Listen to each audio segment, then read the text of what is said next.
2 radar contact at 18 miles. Take speed 250. Final bearing is 230. 07, approaching 4 miles, slightly left, correct. Let's do the math here. All right, welcome back to another episode of Citizens Arrest. We're going to jump right into this question. If you get paid $100,000 every time LeBron James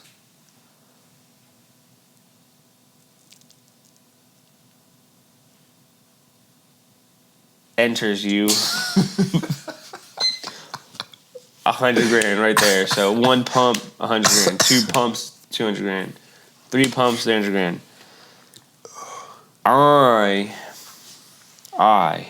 Me, Officer Sir. Okay, now start it. Are you ready? Yeah, we started. No, set it back by a minute. Put a negative minute on this. So no shot. No. LeBron James, $100,000 each pump. If Elon is worth $500 billion, I'm gonna be the first trillionaire. Let's just say that, because it's gonna take a SWAT team to get that man off me. I'm just being like, okay. Realistically, I'd probably need like 10 mil. I think I'd be good after that. I could get what I want, take care of what I need, take care of my chickens, and I'll be good. We're doing a solo today, guys. It's just me, Officer Sir. Still in uniform, still on duty as always, but I'm just a citizen. If you guys want to be on the show and you want your shot to voice your opinion or talk to the people, reach out to our producers, reach out through our Instagram, through the email and the YouTube, and we got a little survey application, and you guys can get on the show. We could chop it up. Yeah, today's show is going to look a little different. I'm going to be talking the whole time. I don't know how it's going to go. I've never talked to myself for so long, but maybe I have. I don't know. I'm looking forward to it, though. It's going to be a good time. We got a lot of stuff to cover. I got about 5 points in my Google Doc, but we're going to make it work. Today, I was driving home from work, and I saw the absolute craziest thing. I am pulling up to a red light, and this car parks into a parking lot of Walgreens. And out of this minivan, a dad and his son proceed to get out and walk to the corner of the street. Mind you, this is all happening at a red light. This dad and the son post up at the corner of the intersection, and the dad's holding a cardboard sign asking for money and saying, "God bless." And he's just holding the cardboard sign and just enthusiastically looking at every car, just waving. And then his son, and I feel bad. I'm like, dang, this is terrible. There's a lot of stuff going through my head, but they hopped out of a car, so red flag number one.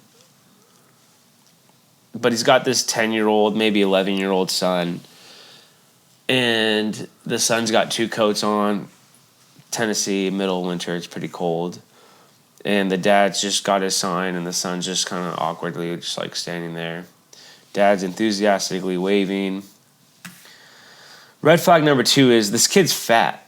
Like, how poor can you be if you're rocking a kid with 2 coats and he's a chunker? Like, what?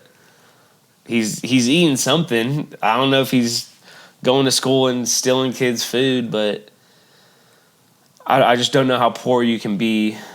I mean, in poor health, maybe. I mean, if he's that fat, but the funny thing was that while the dad's waving, the kid's just awkwardly standing there.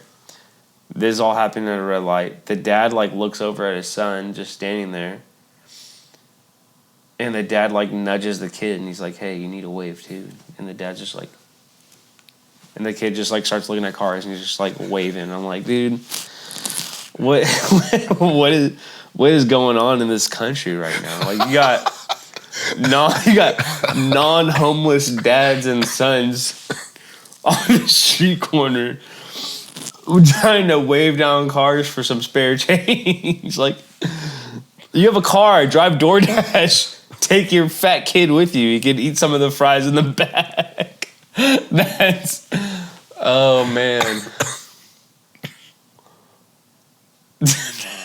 Yeah, that killed me. I mean, there's a lot of other things you can do than just stand on the corner. It wasn't even like a nice area. It was kind of the ghetto, so. You gotta do better, dads. The crazy thing is, I know what you guys are thinking, but they were white. It's kind of crazy. I would never think I'd see that. But in other news, today, the first wheelchair user was supposed to go to space today. And I don't know how big that is for wheelchair users. I don't know if wheelchair users have big dreams to go to space. Maybe it's because they're just like always sitting in their chair and they're just kind of being compressed in a chair, where in space they feel like the weightlessness. They feel like maybe like, now I can't use my arms or my legs. But the first person set to go to space in a wheelchair, Michaela Mitchie Benthouse, I don't know how to say her name, but a European Space Agency engineer on the Blue Origin's NS-37 mission for December 18th, 2025, which is today. This will probably come out after Christmas, so Merry Christmas, Happy New Year. We'll see what Sean can do about when we can get this out, but. So wheelchair users are going to go to space. I don't know what they're going to do up there. I don't know how much usefulness they're going to be up there. I mean, they can't really walk around. Maybe they could fly around still. I don't know how that works. I don't know what her ailment is, if she's quadriplegic, paraplegic, or she's just lazy. But because of a technical issue, this space flight got delayed through a technical issue. So, with that being said, it's now making her the first intended wheelchair user to go to space. So, we don't know if she's going to be, maybe, I don't know. Maybe now someone's going to be the first wheelchair user to go to space and not the first intended. But Michaela, she is the first intended wheelchair user going to go to space.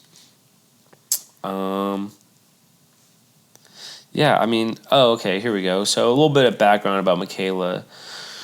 She had a spinal cord injury from a mountain biking accident in 2018, but she continued her passion for space.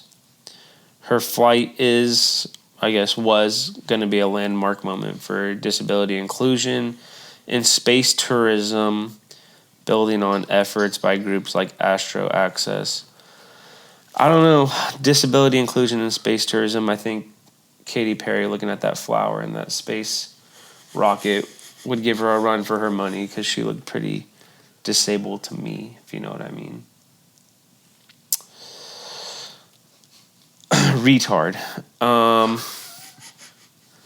So this opportunity arose. I can't say that. What? You can't say that.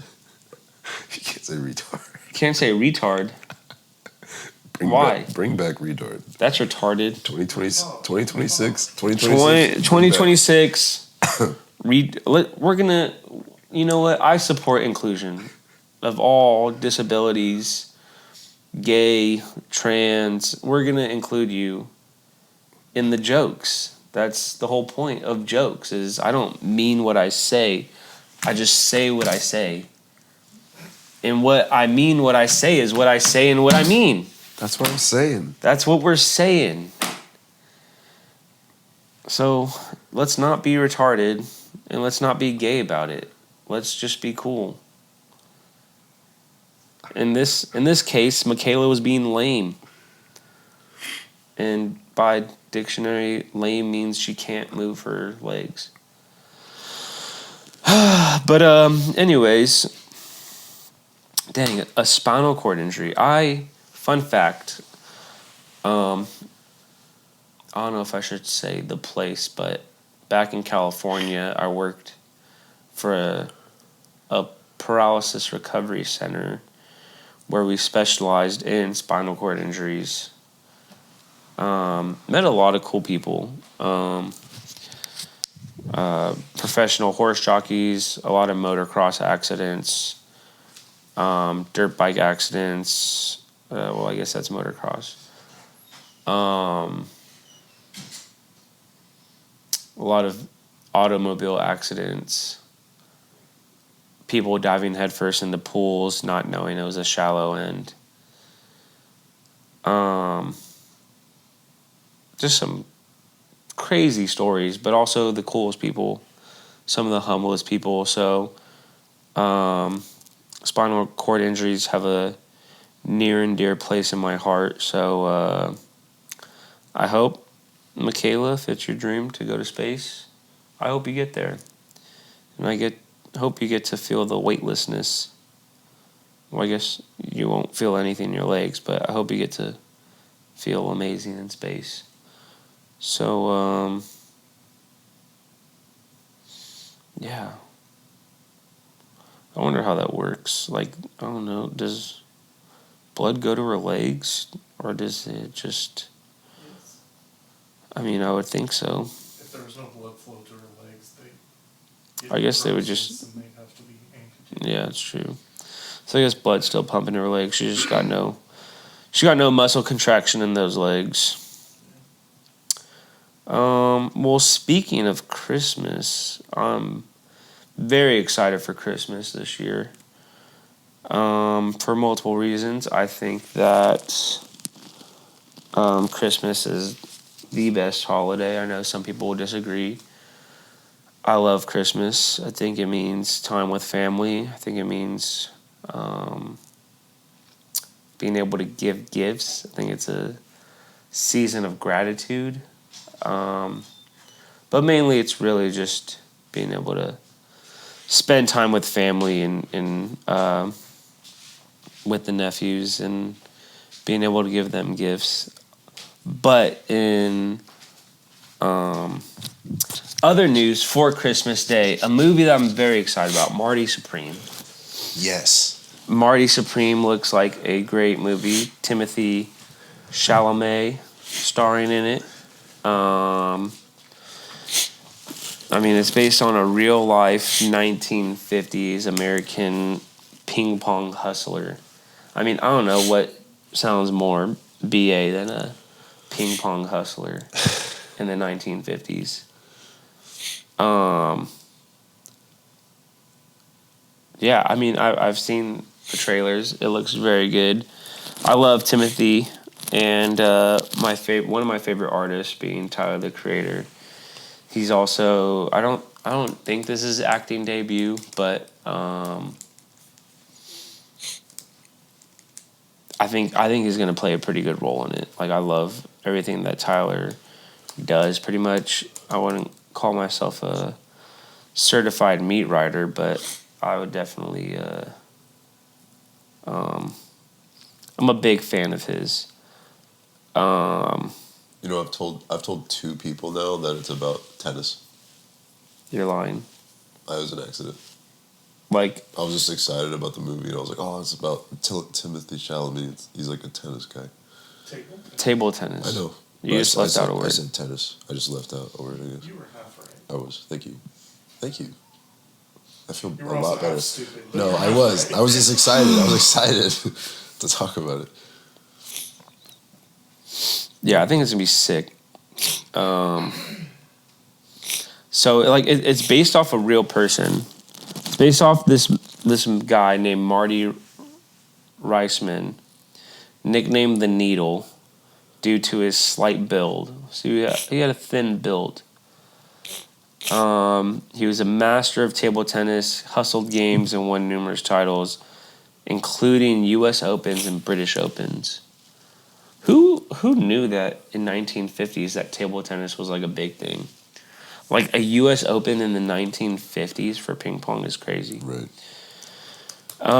He was a showman. He was known for his custom suits, aviator sunglasses, flamboyant personality, and performed comedy routines with the Harlem Globetrotters. I didn't know that the Harlem Globetrotters were a thing in the 50s. I didn't know they'd been around since the 50s. I didn't even know basketball was that popular in the 50s. I'm pretty sure slavery was still a thing back then. So I don't know how they're getting to play basketball then. Did they used to be white? Were the Globetrotters white? I don't know, because they're in Harlem, so there's no shot. That's true. Were they always the Harlem Globetrotters though? Let's see this one. Because I mean, that's what it says. Globetrotters, I was thinking like 70s. Like 70s, 80s. Because were the Globetrotters huge in the 80s? Holy smokes. What? That's insane. What the heck? There's no Watch way. your mouth. When was slavery abolished? Does anyone know? Any guesses? Any show of hands? Show of hands? No? Okay. Anyone know what he knows? Holy smokes. That's a long time ago. And people are still asking for reparations? Still asking. That's insane, dude. Wait, what's the year? Okay, which one? Uh, Let's start with the older Yeah, one. the oldest. Slavery was abolished December 6th, 1865. Cap. 1865, the 13th Amendment abolished slavery in the United States.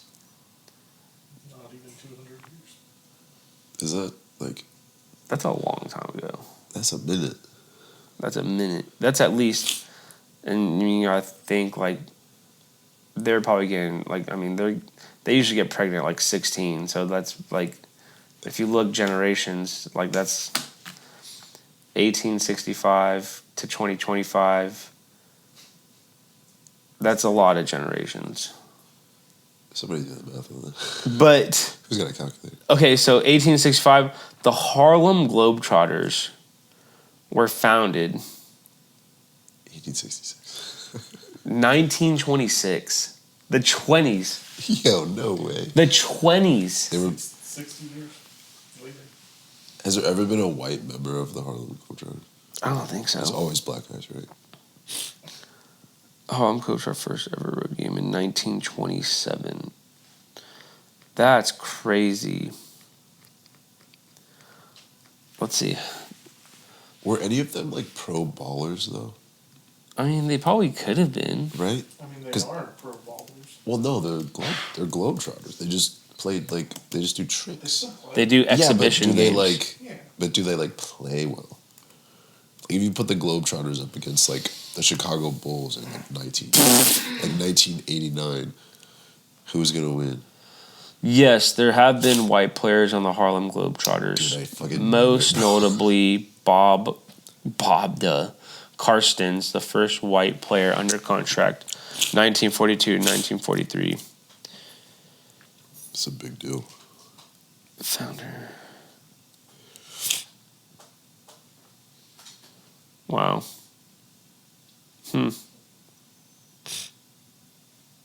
That's crazy. The founder of the Globetrotters, Abe Saperstein, he played as a substitute in the first year, so he founded the team, but then he didn't even play. Maybe he just felt like team manager. He's just like, I just want to see you guys He's a live vision- out my dream. He was a visionary. He's visionary. Visionary. Yeah. Interesting. I still can't believe. Is that common knowledge? I feel like abolished slavery was later than 1865. Maybe he's just on the down low. Like they didn't want everybody to know. I don't know. It's One like- of the questions was, Literally a war. about It's like when you get cut. It's like when you get cut at work, but they don't tell you you're cut, and you just keep taking tables. You're just like fuck. And they finally tell you like 4 tables later, oh yeah, you've been cut. It's like, oh thank you.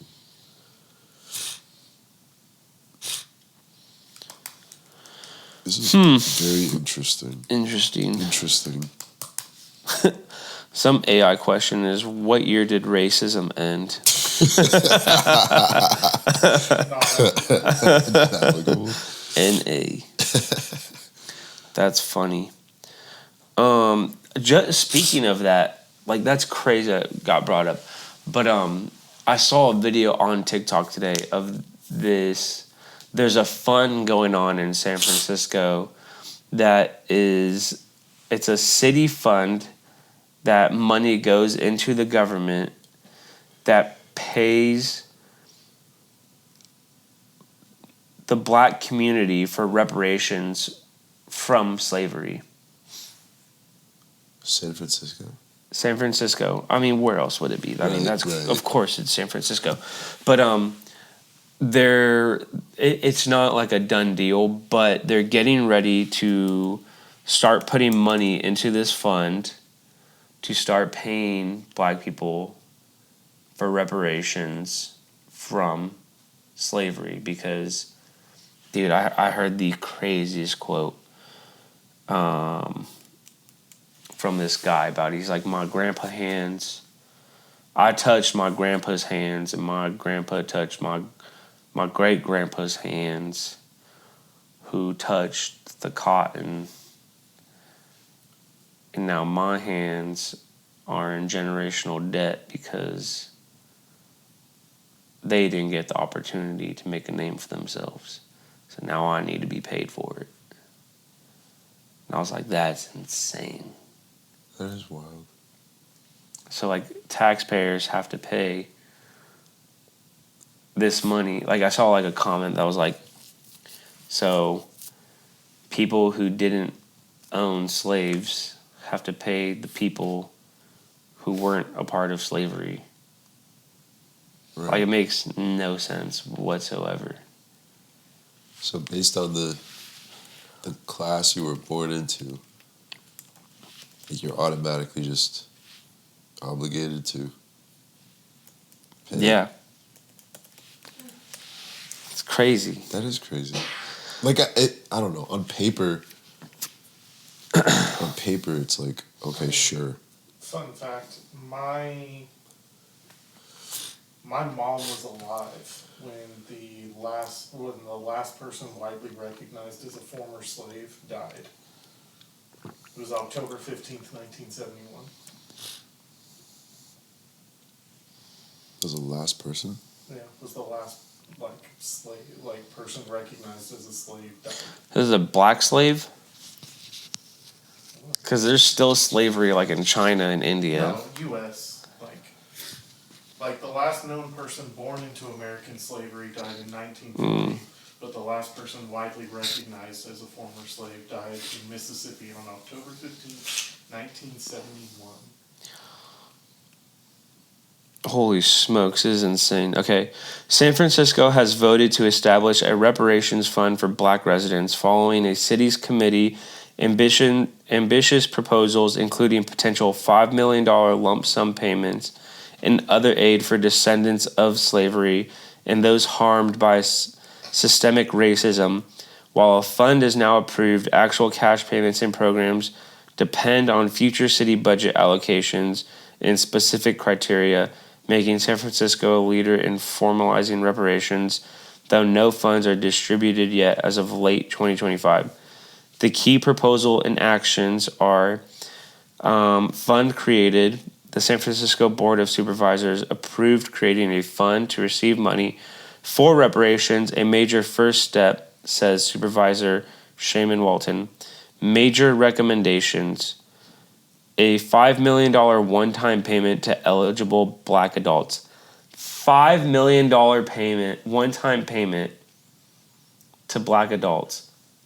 $5 million payment, one-time payment to eligible black adults. $5 million. What do you need $5 million for that your great-great-great-great-grandpa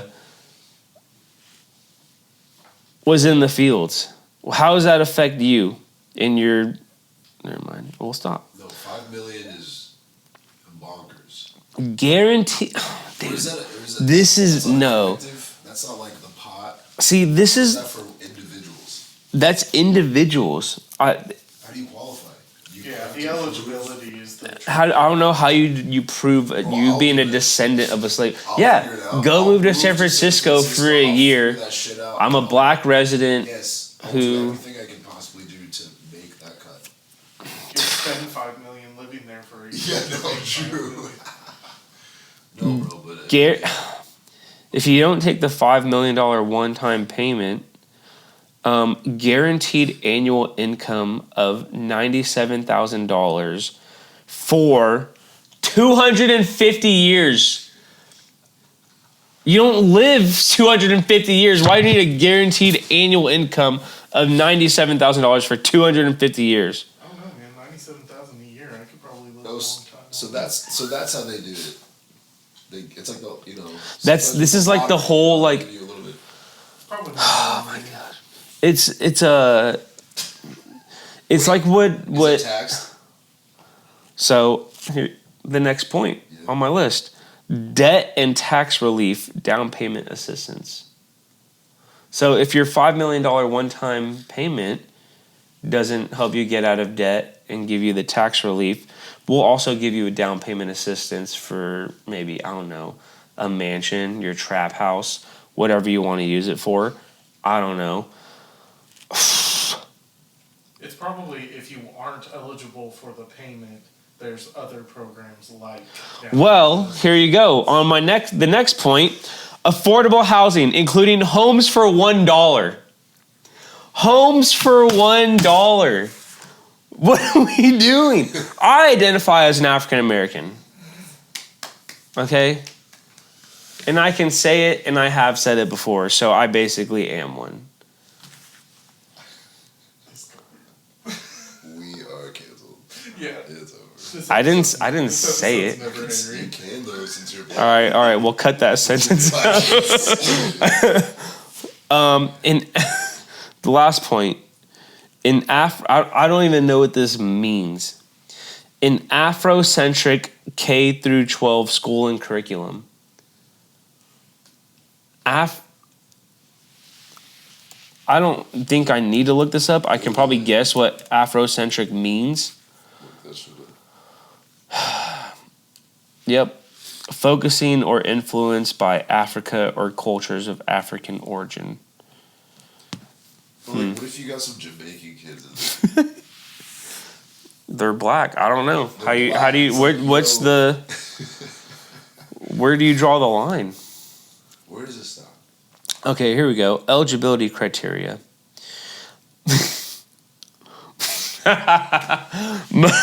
You must be black / African American for 10 plus years.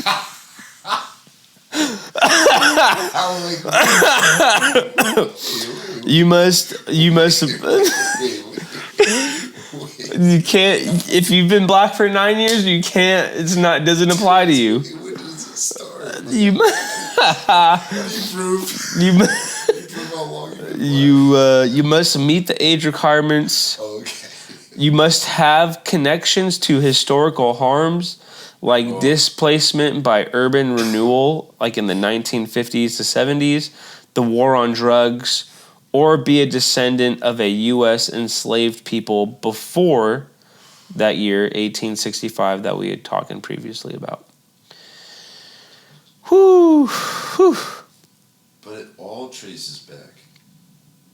Like, all. yeah, but unless you were a black person who moved to the States. Yeah, I mean, your family could Post. have moved here in the 1900s. Oh my that's gosh, true. I hope I So saved this guess, video. Yeah, you would have to prove that you are a descendant of somebody who was here during slavery.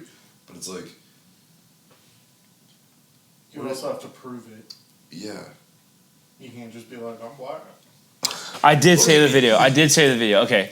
Sean, I'm going to play this video and then I will send it to you. And then when we watch the video, you could just put the video up like by my. Can you do that? I mean, yeah. Okay, if you can't do it, I'll do it. But okay. We'll move now to a story we've been following for several years. Reparations for black San Franciscans are back on the table. And today, the San Francisco Board of Franciscans, that's Supervisors passed a measure that would create a fund designed to help black people who have been harmed by past city laws, including redlining from the 1950s through the 70s. ABC 7 News political reporter Monica Madden is digging into the story for us. Monica? How much money would be added into this fund? David Alma, that's the kicker here. As things stand right now, the city is not appropriating a cent towards this reparations fund.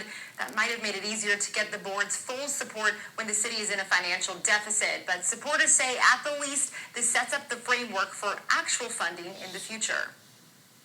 I think it means repair. As a descendant of slaves, James Taylor has long advocated for reparations. My own hands have touched my grandfather's hands, and my grandfather touched his grandfather's hands, and that was a slave.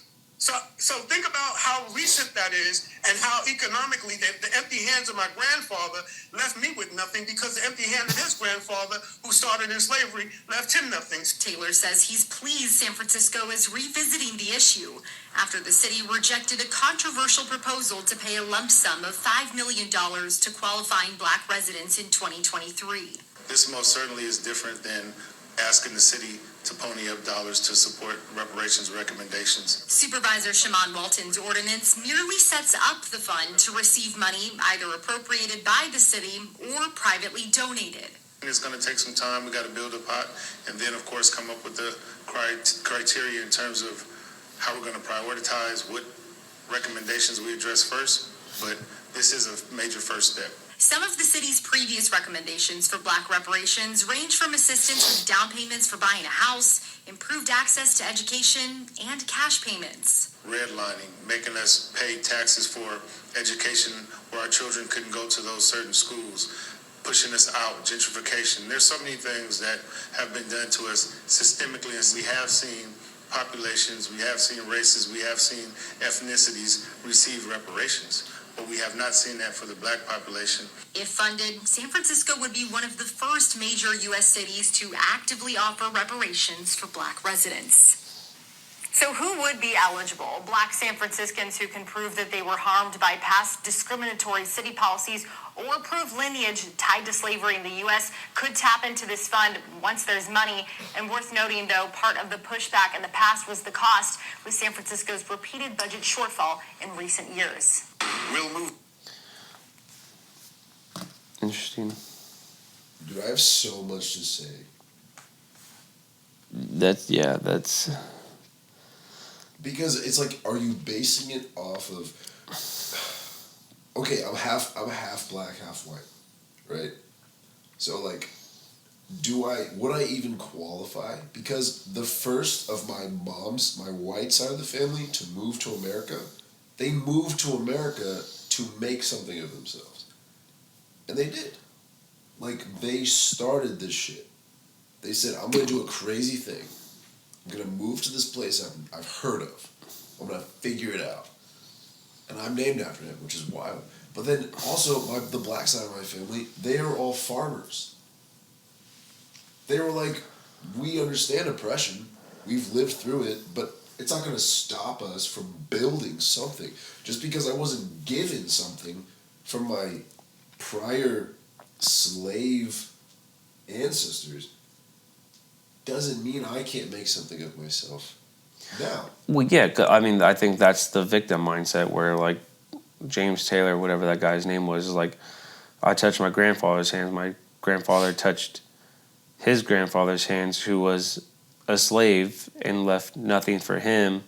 So my grandfather left nothing for me. Well, I'm like, that kind of sounds like a you problem. I don't know, like that.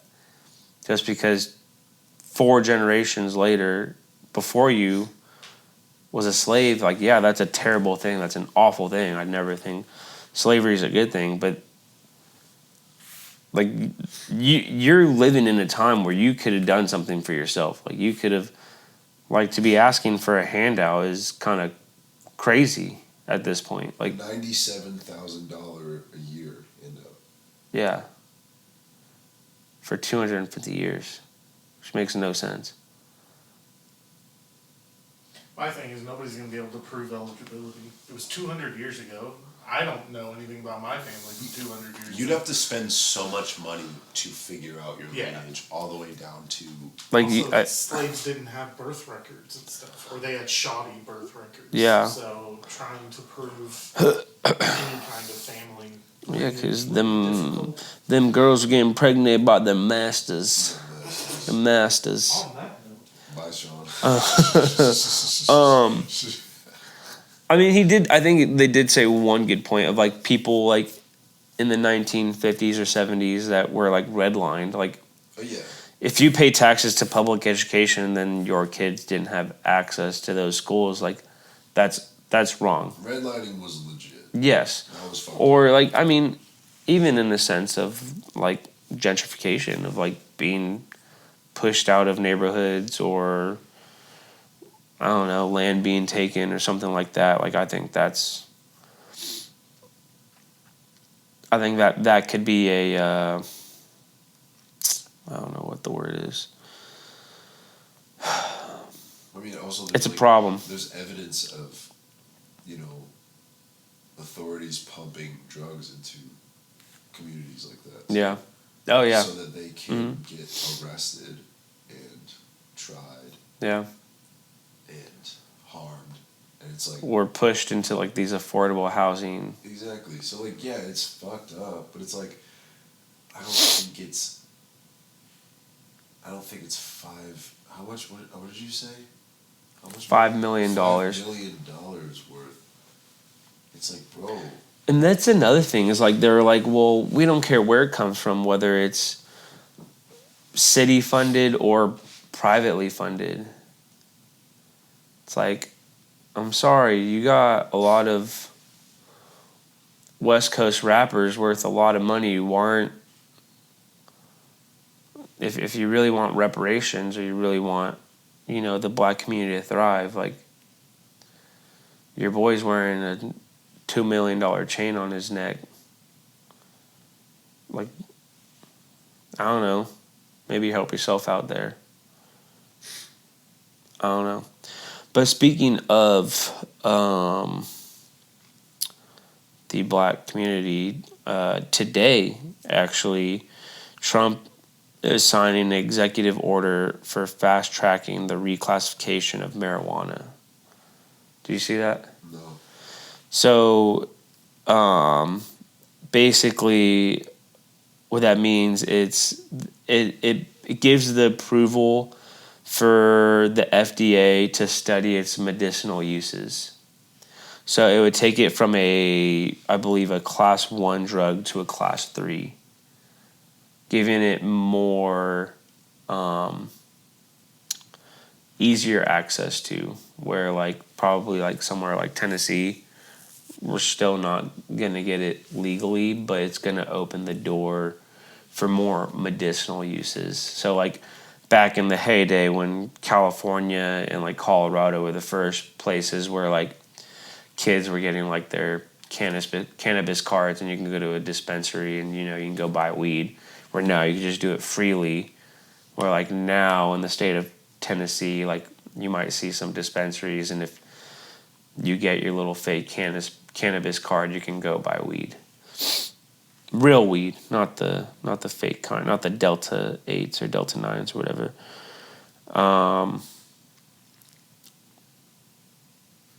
And of course, people have been asking for this. People have been wanting this, and it's already getting spun. Like I feel like if Joe Biden did this, he'd be like painted as a hero. Like everyone would be jumping for joy, but because it's Trump, people are like, oh, he's only doing it so it can be federally regulated for the government, so the government can just make more money off of it and all this stuff. But people can just never be happy, and I don't know why that is, but like this says, like it doesn't legalize marijuana in any way, shape, or form, and in no way sanctions its use as a recreational drug. That it's aimed at helping people struggle with chronic pain. I don't know. Currently, like federally, cannabis, weed is still classified as like it's under the same category as heroin, ecstasy, LSD, and they're trying to reclassify it as a Schedule 3 substance rather than a Schedule 1 like heroin, ecstasy, LSD. And that would, by definition, it'd give it a moderate to low potential for physical and psychological dependence. Because nobody needs to do time for weed. Mm-hmm. Like, that's stupid. Yeah. Nobody needs to spend any time in jail or pay any fines for weed. It don't. I don't know, dude. It's not gonna like. It doesn't harm you. What if you're? You What, can get like what? what if you're what if you're high and driving and you hit someone? You're a better driver. No, you can't say that. I'm not serious. I'm not saying a better driver. But I will say that the more you use weed, the better you are at being high. Well, yeah. I mean. And it doesn't like being drunk though. If you're fucked up, You could be a functional alcoholic.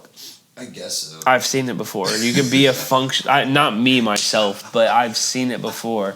I've worked jobs, whether it's in HVAC or in a warehouse. You've seen functional drunks before, and they're quite the animal. But like, I don't think anyone can tell me that weed is not a gateway drug. Oh, sure. I think it opens the door to something harder. I want a better high. I don't know. Everyone's different, and everyone takes to it differently. Some people are functional, and they can get motivated. And then I know some people just makes them lose motivation. They become lethargic. And I don't know. I've always stayed away from weed. I wouldn't say I never, but I dabbled in it for a little bit, long time ago, and I liked it too much, and I cut myself off of it. I will say weed can be a tool if you use it properly. Like if you're using it every single day, if you're high 24/7, then you should probably like evaluate yourself. Yeah. But if you like sometimes just when I like make music, I just get high and it's like it changes the vibe. But also it's like I never got to a place where I had to have. I was just like I could just stop. Yeah. Like it's been like a month and a half now. No smoke. Yeah, and I think that like That was easy. I think it's like I don't think there's a problem for like recreational use. Like for every once in a while, you and the boys like, or let's take some gummies and let's just have a chill night. Let's have a game night. Let's Steal a car. let's go out. Sure, steal a car. Like there's no harm, no foul in that. Like you said, I think if you're doing it 24/7, you got a problem on your hand. I don't know why. I had this whole train of thought, like while you were talking, and then when I started my thought and you said steal a car, everything just went out the window. I lost everything. That's my fault. I lost everything what I was saying. But I'm looking at this marijuana map, and it shows everywhere that you can use it for medicinal use. There's a place, and then on the map there's recreational and medicinal use, and then there's no legislation, which means no weed whatsoever.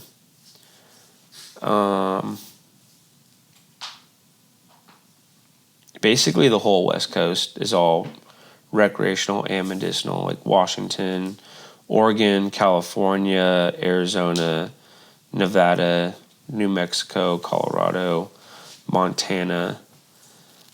Those are all recreational and medicinal. Idaho is no legislation, so no medicinal, no recreational. Utah is strictly medicinal. Wyoming is no legislation. The whole middle of the U.S., meaning Texas, Oklahoma, Nebraska, South Dakota, and North Dakota, are strictly all medicinal. And then, weird, but Tennessee, Georgia, South Carolina, North Carolina, all no legislation, no weed. And then everything around it is pretty much just medicinal, besides Chicago, or Illinois, of course, and Missouri, which is kind of surprising. Michigan too, right? Is it Michigan?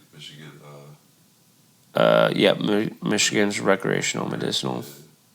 And then all the East Coast is basically recreational. What about New York? Oh, yeah. I've never really looked into it. Well, let me see.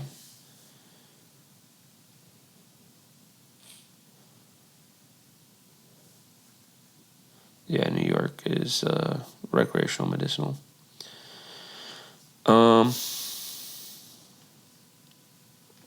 Yeah, I think that's... I do wonder what Trump's motive is for wanting to sign... Because I think that was pretty... Like, just kind of... There's really no talk about it. It's just like Trump signed an executive order to reclassify marijuana. So, I wonder what the motive behind that is. Oh, that's what I was going to say. I remember now.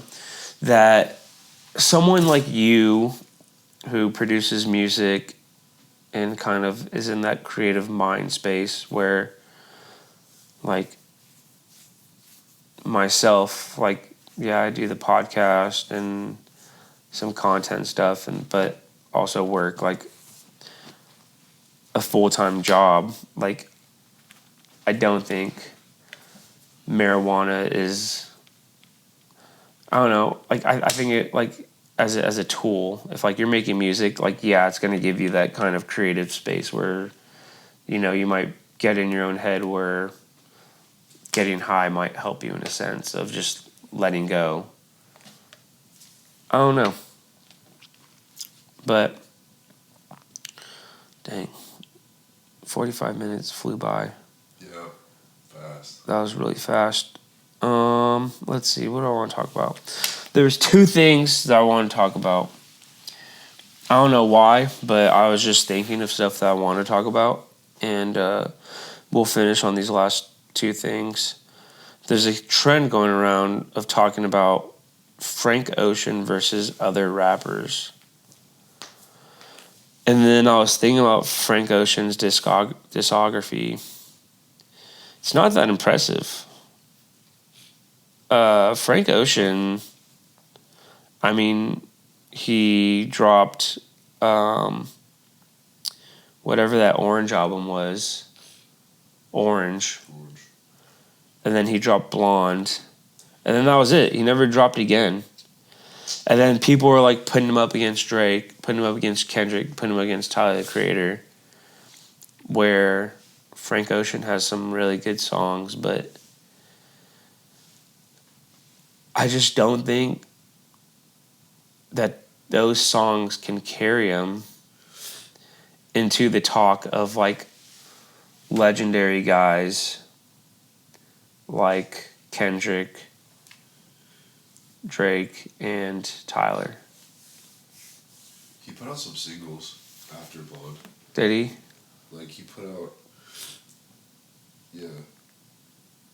1, 2, 3, 4, 5, 6, 7, 8, 9, 10. But the last two were like acoustic versions of previous songs. What was, like, the last year he dropped something? 2020 he released 2 acoustic versions of songs he put out. It was a Sayendo, I don't know how to say it, and then Dear April. Mm-hmm. 2 acoustic versions. But that's like, honestly, I'm not gonna lie, like, everybody's gonna hate me for this if anybody listens to this at all, but, like, I've never listened to an entire Frank Ocean album. Like, all of Blonde, I have no idea. Really? I've never listened to it. because there's so much hype around it, and I've just never it's never crossed my feed. I don't know, dude. I think if you listen to the song White Ferrari, you're gonna. You might really like Frank Ocean. I have 2 songs when I have them saved. I have White Ferrari and Godspeed. So like I know those songs, but I couldn't tell you how they go. Like I haven't listened to them enough to know. Like, oh yeah, that's White Ferrari. Like I'm doing. Ivy. I think you'd like Ivy, and Pink and White. Those are really the only 3 songs that like I know. Yeah. But Orange, I think Orange is an amazing album. Orange is a great album. Like Pink Matter, Pyramids. Pyramids is like one of the best like 10-minute songs. I don't know if it's actually a 10-minute song. It's just one of those songs that's super long. 2012. Yeah, dude. That was 13 years ago. Yo. That's crazy. That is crazy. And people still think they're like waiting for him to drop an album. What has he said? Nothing, dude. He just disappeared off the face of the earth. Because he was in with, like, he would hang out with like Tyler the Creator and the Loiter Squad guys. And he sang with Odd Future. Yo, there's no posts on his Instagram. Yeah. He's He has just 7.3 million. Yeah. That's what's crazy is the influence that he's had with just putting out 2 albums. But there was a picture recently taken of him with Timothy Chalamet wearing a Marty Supreme jacket, which is pretty tough. Have you heard the rumors? Have you heard of SD Kid? He's this rapper. But he always covers, Yes, covers his face. and they think it's Timothy Chalamet. Yeah. And so Chalamet. Chalamet. There was an interview with Timothy Chalamet where he was like, Yeah. but I'm like, is he leaning into it, like playing into it, or Yeah. is he like hinting, like, yo, that is? I've never listened to his music. Like, Neither have I. have no idea, but like, people are just saying just by his eyes and his voice, they're like, that's Timothy Chalamet. I would love for him to be him. Dude, that'd be sick. That'd be so sick. He loves hip hop too. Yeah? Like, I he's don't know big. anything about Timothy Chalamet. Well, I mean, he dated Kylie Jenner, who previously dated Tyga and Travis Scott. And then he dumped her. Nice. Yeah. That's cool. But yeah, he's like have you seen like the rapper skit with him and Pete Davidson in SNL? Oh yeah, of Yeah. course. That was like one of the first things I saw. Yeah. But I could see it, but I could also like if that was me in that situation, I would totally like play into it and leave everyone guessing. Of course, the PR would be crazy. Yeah. Can you imagine just being like, no, that's not me. What the heck? That's Yeah. stupid. No, I'd be like, I don't know, maybe. I don't know. Just wait and see. Yeah. But yeah. But yeah, dude, I don't know. Frank Ocean. Release an album, Frank. Frank. Give us something, Frank. Yeah, just say something. Quit gatekeeping. Yeah. Frankie, Frankie. please. Frank, my friend. We're at 52 minutes. Should we tag him in this video? Frank Ocean. Yeah. Yeah. We'll do it. Okay. We're just gonna wrap it up because I feel like I don't want to start this whole nother topic because it's just gonna. What is it? It's something that I love too. Oh, what is it? Top 5 villains of all time. Bro, you've got 8 minutes. Come on. We can Top talk 5 about it. villains of all time. Bro, this is 100%. Not in any specific order. This is my personal list. I got Thanos in there from Marvel. I got Joker from The Dark Knight. I got Darth Vader. I got Bane from The Dark Knight Rises because it's Tom Hardy and he's just, Hot. it's amazing. Oh, yeah. The last one, and you're gonna have to hear me out for this one, but it's Tai Lung from Kung Fu Panda.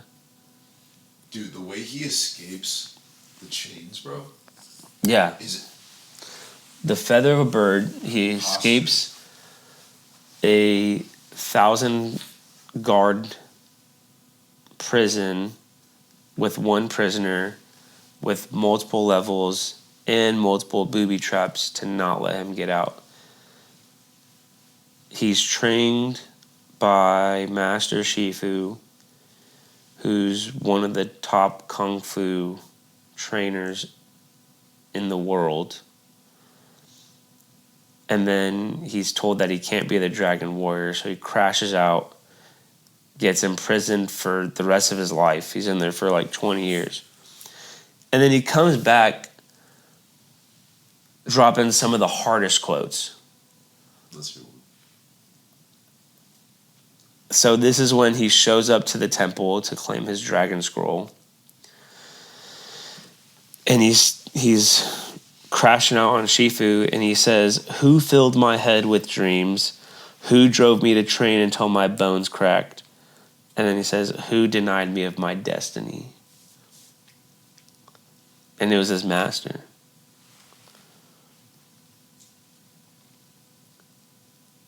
Another one is when Shifu is reasoning with him about why he wasn't the Dragon Warrior.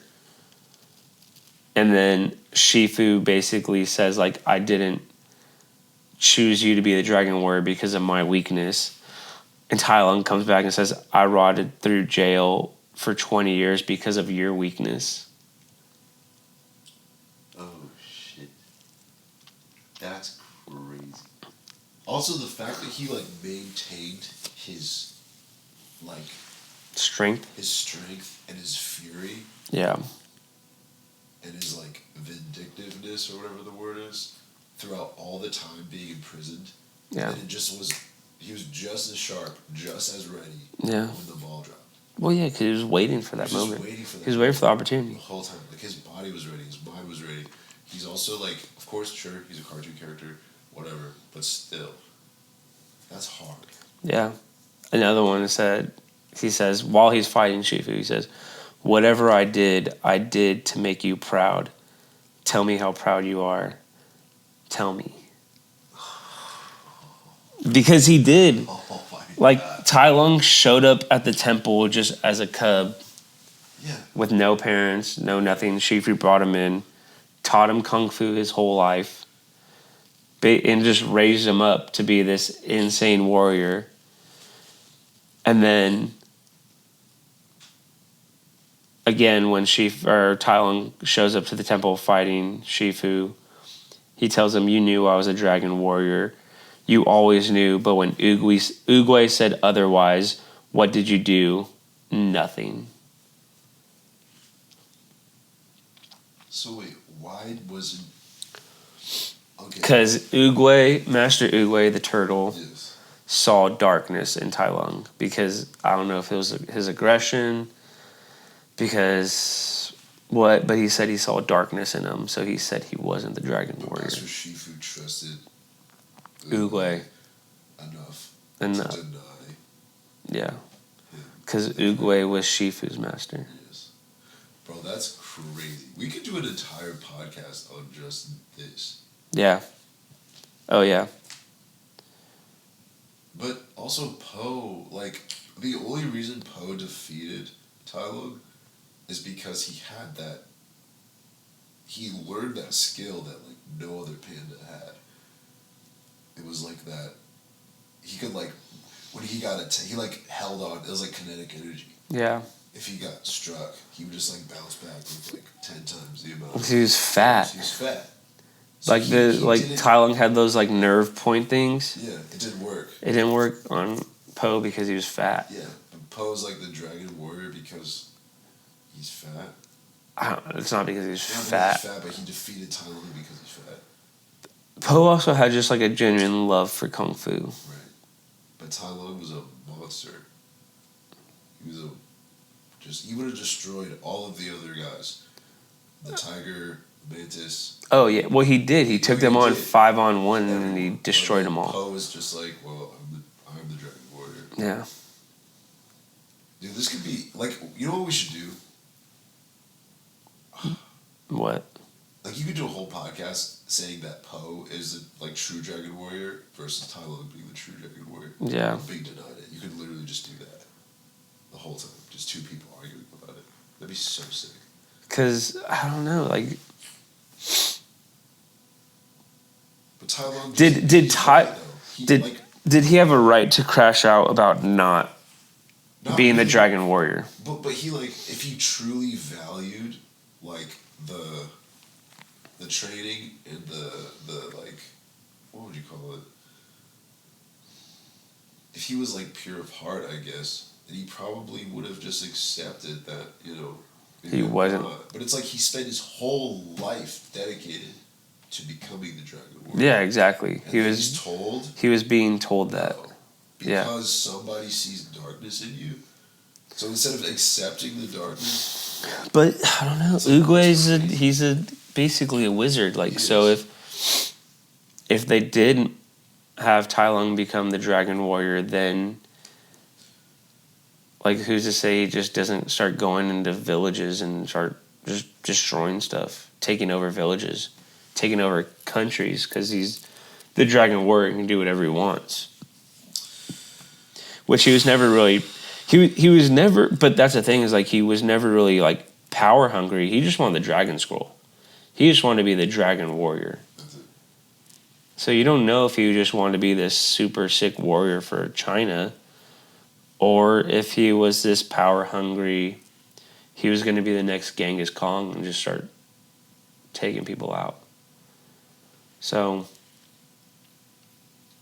Dude, we could do a whole deep dive on this. You can do that about a lot of villains. Darth Vader, he's a misunderstood villain.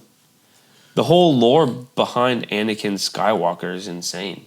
I think it's one of the greatest character developments in any kind of movie history. A slave boy who all he wanted to do was save his mom and then his wife, and they both died. So he lost the two most important people to him, and then he was lied to about his wife's death, that that he was told that he killed her, but he really didn't. She died in childbirth. So then he became just Darth Vader. He just became like this dude who, I'm just going to take out everyone. I'm going to listen to the Sith Lord, and I'm a bad guy now, but then he makes Luke Skywalker, who then he turns good. But Darth Vader was, I mean, he went to some dark places. Because Anakin Skywalker. But he's the best of the best. He's the strongest Force user. Right? Yeah. He's the guy. And it's like, but he's only that strong because he accepted the dark side, right? Or would you say that? I don't know.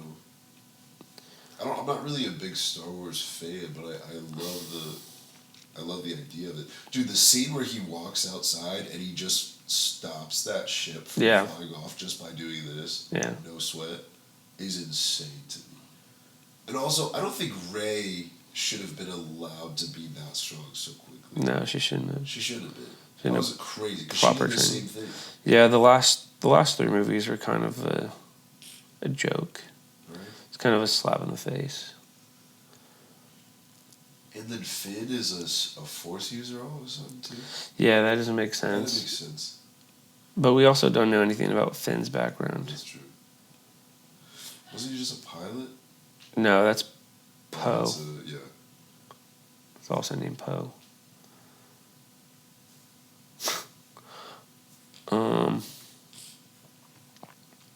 I really don't need to say anything about Thanos. Thanos also has some of the most just BA quotes of all time as a villain. But his mission was strictly driven by doing what he believed was right. That's also true. But that goes for all of the villains. Well, except Darth Vader. I feel like Darth Vader was a bit different. maybe. I don't know. I think he was misguided. Like Yeah. I mean, I think he thought he was doing what was right, but he was just misguided by the dark side. I think. That was his mission in life. He believed that like everything should be perfectly balanced. Yeah, Crazy. because I mean, everything being perfectly balanced. That sounds great. The only problem was that his what's the word? His solution was genocide, Right. mass genocide. But I mean, he's rich and poor at random. I mean, you have a 50-50 chance, I guess, of surviving. So it's just like you don't. So I don't know, but also an amazing warrior. Or the Joker from Dark Knight, Heath Ledger, especially. I don't know. That's just true, like darkness. Really. He just wanted to destroy Gotham and mess with Batman. Yeah, he didn't have like a righteousness about it. No. He was just chaos. He was just like pure chaos. Yeah. All right, it's time to wrap this up, dude. Top 5 villains. You want to disagree with me or argue with a wall? All right, guys, that was an hour and 5 minutes. It flew by. I didn't think I was going to be able to talk for so long, but we mic'd up Aubrey. He was our JMO. I think it went well. Yep. I think it was cool. San Francisco is a big talking point tonight. I don't know what they got going on over there, but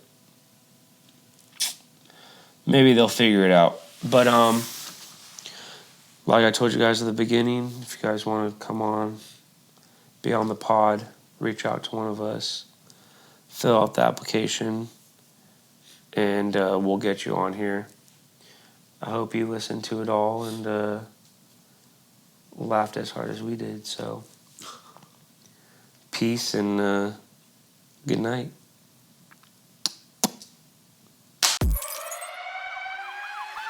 Radar contact at 18 miles.